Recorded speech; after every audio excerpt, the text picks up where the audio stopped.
नमस्कार। स्याही की सृष्टि में आपका स्वागत है। नई कहानी के साथ आज फिर हाजिर हैं। कहानी का नाम है करियर ओरिएंटेड। मैंने आपसे कहा था ना, जरा देर धूप में जाकर बैठिए, और आप यहाँ रजाई में जबरदस्ती सिकुड़े हुए लेटे हो। पैर तो देखो जरा अपने, एकदम ठंडे पड़े हैं। मैंने पतिदेव की रजाई को पैरों की तरफ से जरा हटाकर कहा। ये सुनकर वो अपनी ही मौज में बोले, छुट्टी के दिन तो लेटने दो, ऐसा करो काम धाम छोड़ो, तुम भी आराम कर लो। मैं समझ गई, इन पर तो कोई असर होने वाला है नहीं, इसलिए उन्हें उसी तरह छोड़कर अपना बाकी काम समेटने में लग गई। दरअसल मैं एक हाउसवाइफ हूँ। जैसा कि महानगरों में होता है कि फ्लैटों के रहन सहन में अक्सर हमें धूप या हवा के लिए पार्क में जाना पड़ता है, और कई बार अति व्यस्तता के चलते नहीं जा पाते, तो कुदरत का ये फ्री गिफ्ट भी हमसे छूट जाता है। खैर, थोड़ी ही देर में पतिदेव के खर्राटों की आवाज़ आने लगी। सर्दियों की सुबह को किस तरह अति उपयोगी बनाना है, वो ही अच्छी तरह जानते हैं। सोचते हुए मैं हल्के से मुस्कुराई और अकेले ही पार्क में चली गई। काफ़ी चहल पहल थी वहाँ। बेंचों पर लेडीज़ अपने अपने ग्रुप बनाकर बैठी थी। कोई स्वेटर की बुनाई दूसरी को समझाने की कोशिश में बिजी थी, तो कोई मटर के दाने निकाल रही थी। कोई नीचे घास पर चटाई बिछाकर पालक के हरे हरे पत्ते साफ कर रही थी, तो कोई अपने छोटे से बच्चे के टांगों की तेल मालिश कर रही थी। साथ ही साथ वहाँ बैडमिंटन खेलते बच्चों को समझा भी रही थी। देखो बच्चों, ध्यान से खेलना, शटल कॉक बेबी पे ना गिरे। कुछ दूर बने वाटर टैंक पर 4-5 बुजुर्ग लोग कुर्सियां डालकर बैठे थे। अखबार की सुर्खियों पर चर्चा हो रही थी। मैं पार्क के किनारे पर बनी पटरियों पर वॉकिंग करने लगी। तभी पीछे से जानी पहचानी आवाज ने मुझे पुकारा। आपने वॉकिंग का सही टाइम चुना है जी, विटामिन डी और फिटनेस एक साथ। मैंने पीछे मुड़कर देखा तो मिसेस शर्मा अपने थुलथुले शरीर को लगभग धकेलते हुए मेरी ही तरफ आ रही थी। मैं रुककर उनसे बोली, मिसेस शर्मा, आप तो ईद के चांद हो, बड़े दिनों बाद दिखी। सब ठीक है ना? वे बोली, हाँ जी, सब बढ़िया। आपकी तरह तो रेगुलर नहीं हूँ ना, बस कभी कभी आ जाती हूँ। हम दोनों वहीं धूप पड़ती एक बेंच पर बैठ गए, क्योंकि उनके साथ वॉकिंग करना तो टाइम किल करना था। मिले थे, एक साथ बैठे थे, तो यूं ही कुछ कहने के लिए मैंने पूछ लिया, और सुनाइए, क्या कर रहे हैं आपके बच्चे आजकल? हालांकि मैं पिछले 20 सालों से इस कॉलोनी में रह रही हूँ, और मेड के जरिए यहाँ किसके घर में क्या चल रहा है, इस सब की जानकारी मुझे होती ही है। भला कौन सी ऐसी स्त्री होगी जिसे दूसरे के घर से संबंधित चर्चा में रस ना आता होगा? चाहे मेड के सामने मुझे यही जताना होता था जैसे इस सब में मेरा कोई इंटरेस्ट ही नहीं है। मिसेस शर्मा बोली, आराध्या की रुचि तो मेडिकल लाइन में है, तो 12th के बाद नीट के लिए तैयारी कर रही है। मैंने सराहा, वेरी नाइस। और शुभम क्या कर रहा है? वो पापा के बिजनेस में आ जाएगा ग्रेजुएशन के बाद। एक्चुअली उसने तो 9th-10th में ही इंटरेस्ट दिखाना शुरू कर दिया था। हस्बैंड भी बेटे के कैलकुलेटिव माइंड की तारीफ करते हैं, टचवुड। फिर बोली, आपके बच्चे तो बाहर नजर ही नहीं आते, लगता है काफी मेहनत कर रहे हैं। सही है, आज का टाइम भी है करियर ओरिएंटेड होने का।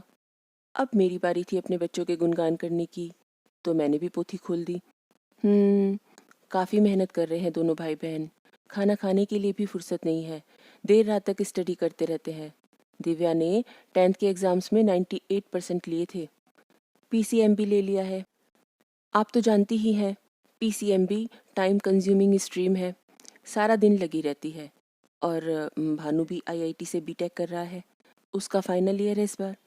बड़ी बड़ी कंपनी से प्लेसमेंट ऑफर्स आ रहे हैं, इसके बारे में अपने पापा और मामा से डिस्कशन भी करता रहता है। देखो जी, कहाँ माइंड सेट होता है उसका। तभी मेरे फ़ोन पर रिंग हुई। पतिदेव का नंबर फ्लैश हुआ। मैंने वहाँ से उठते हुए कहा, लो जी, मेरा तो बुलावा आ गया घर से। वो बोली, ओके जी, बाय बाय। घर में दाखिल होते ही पतिदेव से मैंने पूछा, नींद पूरी हो गई जनाब की? मेरे प्रश्न को नज़रअंदाज करते हुए बोले, नाश्ता खिला दो यार। क्या खाओगे? क्या बनाया है? दिव्या और भानु को तो डब्बे में आलू के पराठे दे दिए थे। आप जो कहोगे वही बना दूंगी। नहीं नहीं, मैं भी वही खा लूँगा। तुमने कर लिया नाश्ता? आप कर लीजिए, मेरा आज व्रत है। ओफो, इतनी बिखरी हुई किचन, ये नंदा भी अभी तक नहीं आई। लगता है आज फिर से छुट्टी करेगी। महीने में जब तक 4 छुट्टी से अलग 2 और ना कर ले, इसे चैन नहीं आता। मैं काम करते करते बड़बड़ा रही थी। मेरी उलझन दूर करने के पर्पस से पतिदेव बोले, मैं सोच रहा था आज मार्केट का काम करवा दूं, वैसे तो टाइम ही नहीं मिलता। मार्केट? ऐसे कैसे? देख तो रहे हो सारा काम बिखरा पड़ा है। अरे छोड़ो काम वाम, कल नंदा आएगी कर लेगी। मैं भी तो यही चाहती थी तो मान गई। सब शॉपिंग कर लेने के बाद एक बार फिर से शॉपिंग लिस्ट चेक की कि हमने सब कुछ ले लिया है ना।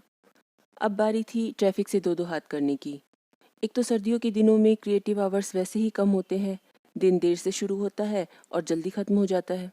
सभी को बाहर के काम ठंड और धुंध के टाइम से पहले पूरे करने होते हैं, इसलिए सड़कों पर ट्रैफिक की भीड़ दोपहर के टाइम में ज़्यादा ही देखने को मिलती है। दिव्या और भानु के घर लौटने का टाइम हो रहा है और ये गाड़ियां हैं कि रेंग रेंग कर चल रही हैं। मैं बड़बड़ा रही थी। पतिदेव शांत भाव से बैठे थे। अब मैंने उनकी तरफ देखकर कहा, बच्चे आने वाले हैं, पता नहीं हम कितनी देर और जाम में फंसे रहेंगे।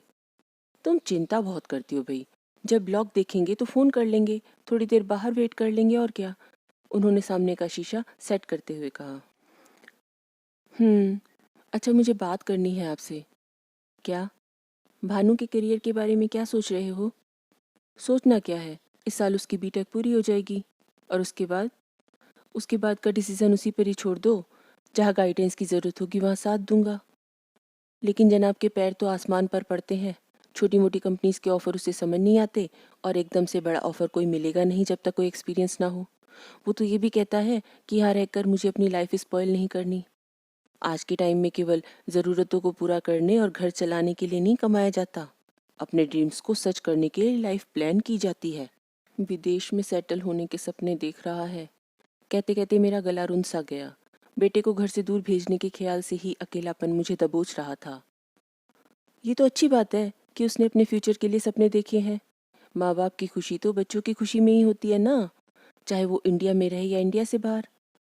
तुम अपने बुढ़ापे की चिंता मत करो। उन्होंने मेरे बोझिल मन को हल्का करने की कोशिश की। अब तक ट्रैफिक भी काफ़ी क्लियर हो गया था। पीछे से आती गाड़ियों के हॉर्न की आवाज़ों से हम वर्तमान में लौट आए और हमारी गाड़ी सरपट दौड़ती हुई अब अपने घर के सामने ही आकर रुकी।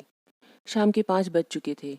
भानु को वेट करते हुए पाया, लेकिन उसके साथ दिव्या नहीं थी। दिव्या को क्या शॉपिंग बैग में ठूस रखा है? लेकिन बेटा वो हमारे साथ गई ही नहीं थी। हम तीनों एक दूसरे को चिंतातुर होकर देखने लगे। थैंक गॉड, तभी सामने से दिव्या आती हुई दिखी। सब लोग घर के अंदर दाखिल हुए। डिनर टेबल पर पापा ने दिव्या से पूछा, बेटा आज स्कूल में देर तक क्लासेस थे क्या? नहीं नहीं पापा, स्कूल से तो टाइमली छुट्टी हो गई थी। उसके बाद मैं और मेरी फ्रेंड सना उसके कोचिंग इंस्टीट्यूट चले गए थे। एक्चुअली आज से 3 दिनों तक ट्रायल क्लासेस है ना। ये बात बताने के लिए मैं मम्मी को कॉल करने ही वाली थी कि देखा मेरे तो फ़ोन की बैटरी डिस्चार्ज हो गई है। सना तो फ़ोन लेकर आती नहीं, तो कैसे इन्फॉर्म कर पाती मैं? दिव्या ने जवाब दिया। भानु जो अब तक चुपचाप सुन रहा था बोला, क्लास में कोई और भी तो फ़ोन लाया होगा, एक कॉल के लिए किसी से भी बोरो कर सकती थी। दिव्या ने उसकी तरफ घूर कर देखा और कोई उत्तर ना देते हुए चुपचाप अपना डिनर करती रही। किचन में होते हुए भी मेरा पूरा ध्यान इस बात पर लगा हुआ था कि दिव्या की बात पर पापा क्या प्रतिक्रिया देते हैं। मैं हैरान थी क्योंकि वो चुप बैठे थे। खाना खत्म करके सब अपने अपने क्रियाकलापों में लग गए। पतिदेव टीवी पर न्यूज़ सुनने का उपक्रम करने लगे। मैं उन्हें ही देख रही थी और वे कनखियों से दिव्या को। दिव्या जो सोफे के दूसरे कोने में धसी हुई अपने लैपटॉप पर कुछ टाइप करने में बिजी थी। एक ही कमरे में बैठे हुए हम तीनों एक दूसरे की नज़रों से खुद को बचा रहे थे। शायद कुछ खटक रहा था हमारे मनों में। दिव्या वहां से उठकर सोने चली गई। भानु भी अपने फ़ोन पर बात करता हुआ बालकनी में चला आया। मैंने इनसे धीरे से कहा, क्या लगता है आपको, क्या दिव्या सच कह रही है? नहीं, वो कुछ छुपा रही है। पतिदेव ने गंभीरता से उत्तर दिया। फिर आपने जोर देकर पूछा क्यों नहीं उससे? ऐसा करती हूँ, मैं ही बात करती हूँ। शायद कोई ऐसी बात होगी जो केवल माँ से ही शेयर कर सकती है, पापा और भाई से नहीं। मैंने बेचैनी से कहा। अगर उसे तुमसे कुछ कहना होता तो वो अब तक बता देती ना, हम दोनों से अलग जाकर। इस बार पतिदेव भी परेशान लगे। तो क्या करें? अभी उसे यकीन होने दो कि वो जो कह रही है हमने मान लिया है। तुम जानती हो ना, इस उम्र के बच्चे फैंटेसी में जीते हैं। रियल लाइफ के बारे में उन्हें केवल उतना ही पता होता है जितना फिल्में, मैगजीन्स, मोबाइल और दोस्तों से देखते सुनते हैं। बहुत नाजुक दौर है, संभल कर कदम उठाना होगा। सुनो जी, मेरा मन बहुत घबरा रहा है। घबराओ मत, हिम्मत से काम लो। सुनो, मैं जैसा कहता हूँ वैसा ही करना। इतना कहकर उन्होंने मेरे कान में फुसफुसाकर एक तरकीब सुझाई। अगली सुबह हर रोज़ की तरह टिफ़िन के लिए पतिदेव और बच्चे मुझे पुकारने लगे। लेकिन जब मैं उन्हें किचन में नज़र नहीं आई तो पापा ने दिव्या से कहा, ज़रा देखना बेटा, सुबह सुबह तुम्हारी मम्मी कहाँ चली गई? दिव्या ने बाथरूम में देखा, पूजा घर में देखा। जब मैं कहीं नहीं मिली तो वो बेडरूम में आई।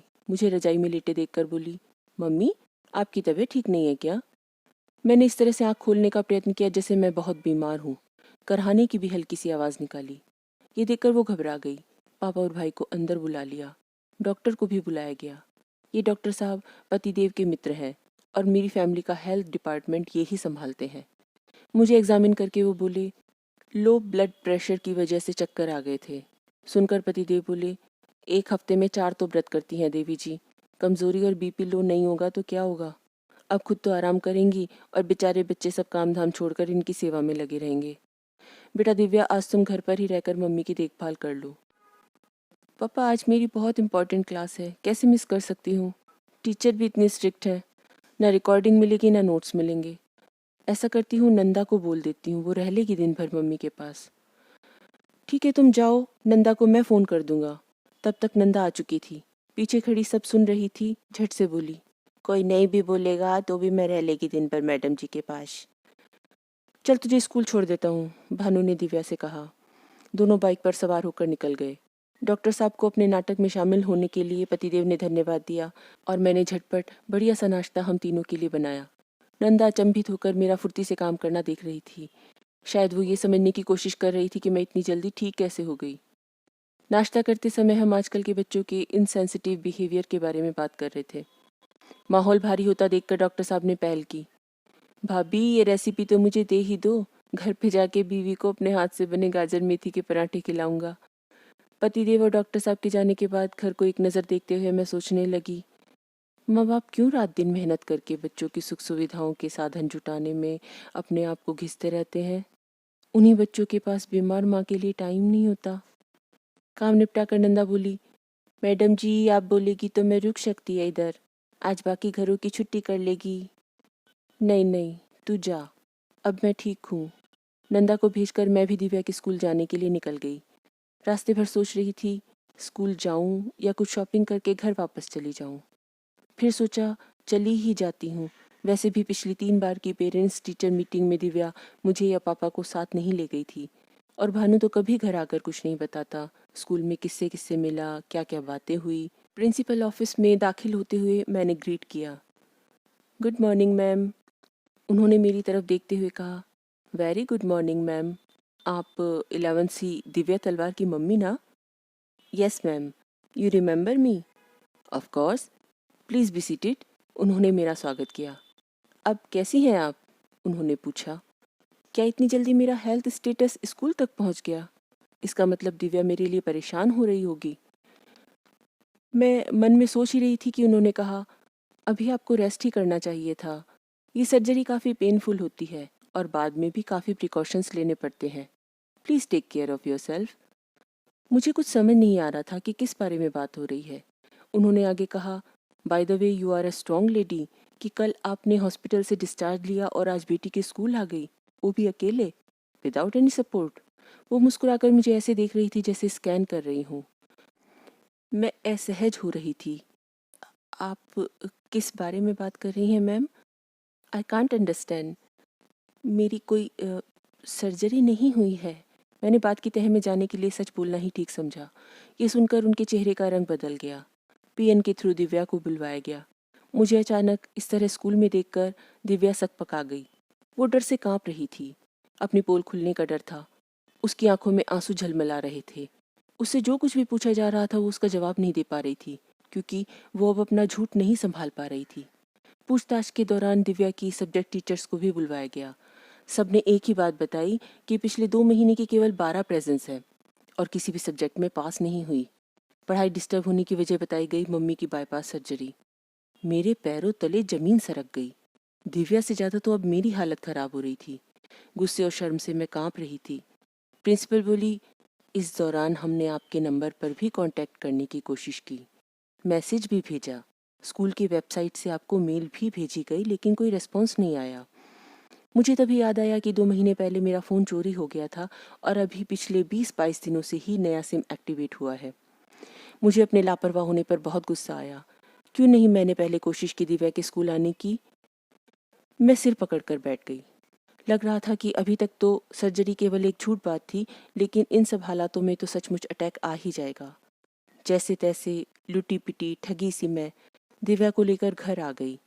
घर आते ही दिव्या ने mummy sorry, sorry mummy, please माफ़ कर दो की बांसुरी बजानी शुरू कर दी। मुझे थोड़ी देर के लिए अकेला छोड़ दो। मैंने उसे बाहर जाने को कहा और अपने कमरे में बैठकर पतिदेव को टेक्स्ट मैसेज किया। सारी घटना शॉर्ट में बताई। उनका जल्दी ही जवाब आ गया। लिखा था, आधे घंटे में ही घर पहुंच रहा हूँ, तुम दिव्या को कुछ मत कहना। ये अच्छा ही था कि इस समय भानु घर पर नहीं था, वरना वो तेज तेज आवाज में दिव्या को डांटता तो अड़ोस पड़ोस में हमारी कितनी बेइज्जती होती। पापा ने दिव्या को पास बिठाकर बड़े प्यार से पूछा, क्या बात है बेटा, तुमने मुझे या अपनी मम्मी को पहले कुछ क्यों नहीं बताया? वो बहुत रो रही थी। उसकी रुलाई बंद ही नहीं हो रही थी, हिचकियाँ ले रही थी। अपनी लाडली को इस कदर रोते देखकर पापा का दिल पसीज रहा था। बोले, अच्छा अच्छा तुम चुप हो जाओ, पानी पियो पहले, प्लीज़ चुप हो जाओ बेटा। मैंने अपने गुस्से पर बहुत मुश्किल से काबू कर रखा था, क्योंकि अक्सर सोशल मीडिया और टीवी पर इस तरह की खबरें मिल ही जाती हैं कि माँ बाप के डांटने पर बच्चे सुसाइड जैसा कदम भी उठा जाते हैं या डिप्रेशन में चले जाते हैं। दोनों ही परिणामों के बारे में सोचकर मैं बहुत डर गई। न तो मैं अपनी बच्ची को ही खोना चाहती थी और न अपने परिवार के मान सम्मान को।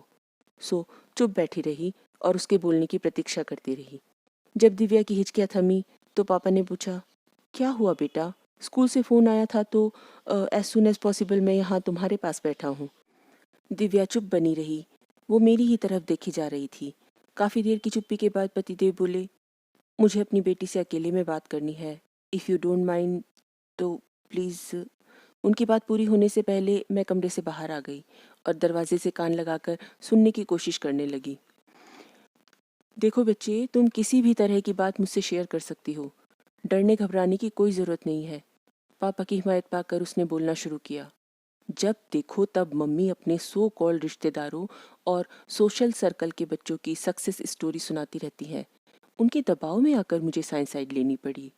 आपको तो पता है ना पापा, 11th क्लास की साइंस कितनी टफ है। मेरी समझ से एकदम बाहर।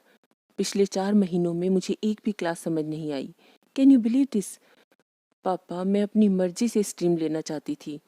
हाँ बेटा, तुम इसके बारे में मुझसे बात कर सकती थी, हम ट्यूशन्स करा देते, तुम्हारी टीचर्स से बात कर सकते थे, उन्हें अपनी स्थिति समझाते तो वो तुम पर ज़्यादा फोकस करती ना, तुम्हारी हेल्प होती बेटा। Forget it. अभी बताओ आगे का क्या विचार है? क्या तुम्हें कोई दूसरे सब्जेक्ट इंटरेस्टिंग लगते हैं? पापा ने उसके दिमाग में चल रही हलचल को शांत करने की कोशिश की। पापा, मुझे पुलिस लाइन में जाना है। मैंने मम्मी से 10th के रिजल्ट के बाद बताया भी था, लेकिन उन्होंने मुझे डांट कर चुप करा दिया। आर्ट्स भी कोई स्ट्रीम है? डफर बच्चे पढ़ते होंगे ये। अपना स्टैंडर्ड देखो बेटा, साइंस के साथ तुम कितना आगे जा सकती हो। दिव्या का आक्रोश फूट पड़ा। पापा, आजकल तो ह्यूमैनिटीज़ में भी कितना स्कोप है, आप जानते हैं पापा। प्लीज़ पापा। पापा ने मुस्कुराकर अपनी बेटी को भरोसा दिलाया और मुझे अंदर बुलाया। बोले, आज दिव्या की तरफ से पार्टी है भाई। अच्छा, किस खुशी में? मैंने अनजान बनते हुए कहा। हमारी बिटिया के भविष्य के सपने को पंख लगाने का समय आ गया है। हम सब आज इसे चीयर करेंगे। कुछ अच्छा सा खाना ऑर्डर कर दो। कहते हुए पापा ने मुझे और दिव्या को अपनी बाहों में भर लिया। मुझे भी अपनी गलती का एहसास हो गया था। मैंने दिव्या को प्यार से देखते हुए कहा, सॉरी बेटा, मुझे अपनी प्रतिष्ठा और महत्वाकांक्षा का बोझ तुम्हारे सपनों पर नहीं लादना चाहिए था। कहते कहते मेरी आंखें नम हो गई। दिव्या की आंखों से भी आंसू झरझर गिर रहे थे, लेकिन इस बार ये खुशी के आंसू थे। तो ये थी कहानी करियर ओरिएंटेड। कहानी आपको कैसी लगी? कमेंट करके ज़रूर बताइएगा। अच्छी लगी तो लाइक और शेयर भी कर दीजिएगा। धन्यवाद।